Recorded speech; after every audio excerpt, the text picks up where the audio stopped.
mga kalabisan, sir, na mga pag-iimbestiga sa Senado?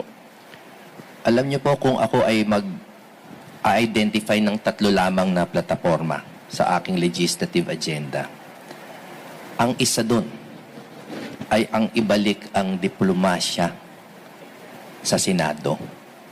This is without criticizing the current slate batch.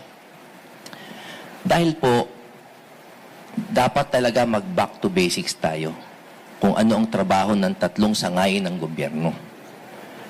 If it is truly in aid of legislation, dapat gawin. Pero naniniwala po ako na kahit siguro kalahati ng dinidinig kuminsan sa 2 bahay ay nararapat na dalhin sa korte who are properly equipped. No?